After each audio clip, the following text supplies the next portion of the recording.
Big bash league के आज एक मैच में जब हारिस रऊफ जो मेलबर्न स्टार्स से खेल रहे थे, जब वो बैटिंग करने आए तो वो उनकी इनिंग्स की लास्ट बॉल थी और हारिस रऊफ जो है वो विदाउट पैड पहने जो है वो बैटिंग में आ गए।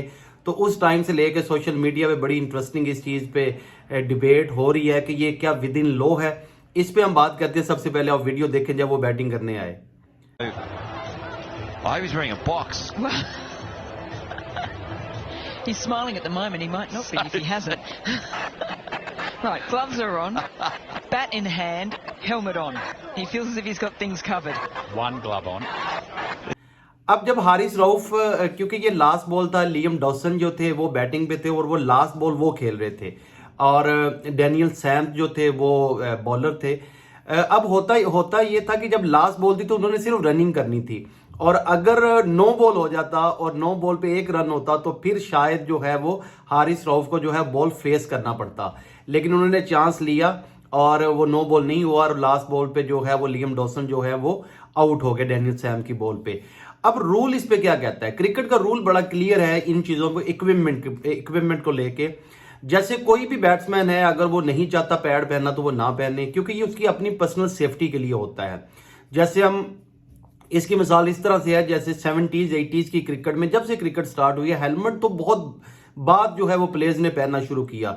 इवन की अर्ली 90s में भी बहुत सारे जो बैट्समैन होते थे वो फेस प्रोटेक्शन नहीं होती थी उनके हेलमेट पे, सिर्फ सर का हेड की जो होती थी वो प्रोटेक्शन वाले हेलमेट पहने जाते थे।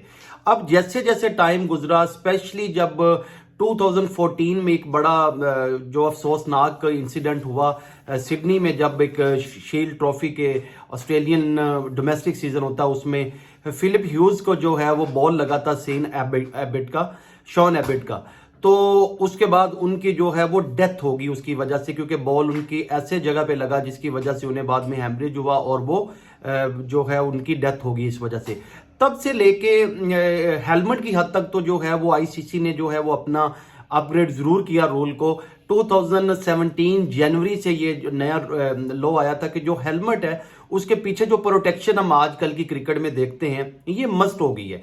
हर प्लेयर जो हेलमेट पहनेगा उसकी जो है वो पीछे जो नेक वाली साइड पे प्रोटेक्शन होती है उसको मस्ट कर दिया गया है। बाकी जो इक्विपमेंट है, अगर कोई पैड नहीं पहनता या ग्लव्स नहीं पहनता, बॉक्स नहीं पहनता, कुछ भी है, अब कितने ही प्लेयर्स ऐसे होते हैं, कुछ एल्बोज जो गार्ड होता है वो पहनते हैं, लेकिन मोस्टली प्लेयर्स जो हैं वो एल्बो गार्ड नहीं पहनते। तो ये प्लेयर्स की अपनी पर्सनल चॉइस होती है कि वो पहनना चाहते हैं नहीं, लेकिन हेलमेट की हद तक जो है वो इक्विपमेंट का रूल जो है वो जरूर अपडेट हुआ था। जैसे मैंने पहले बोला कि वो जो है फॉलो करना होता है, लेकिन कुछ रूल्स ऐसे हैं जिन पे कोई रूल है ही नहीं आईसीसी का, तो आप बगैर पैड्स के आ सकते थे। लेकिन हारिस रऊफ जो थे वो लकी रहे कि उनको नो बॉल नहीं हुई और उनको बॉल फेस नहीं करना पड़ी। अगर उनको बॉल फेस करना पड़ती और उनको पैड मंगवाने पड़ते या फिर वो टाइम आउट भी शायद डिक्लेयर होते। तो ये कुछ इंटरेस्टिंग ऐसे वाकयात होते हैं, ये बहुत अनयूजुअल होता है। लेकिन हारिस रऊफ शायद जो थे वो ज़हनी तौर पे तैयार नहीं थे कि उनकी टीम के बैट्समैन ऊपर नीचे आउट हो जाएंगे और उनकी T20 के एक मैच में जो है वो बैटिंग भी आ जाएगी, लेकिन उनकी बैटिंग आई। खैर ये विद इन रूल था जो उन्होंने किया।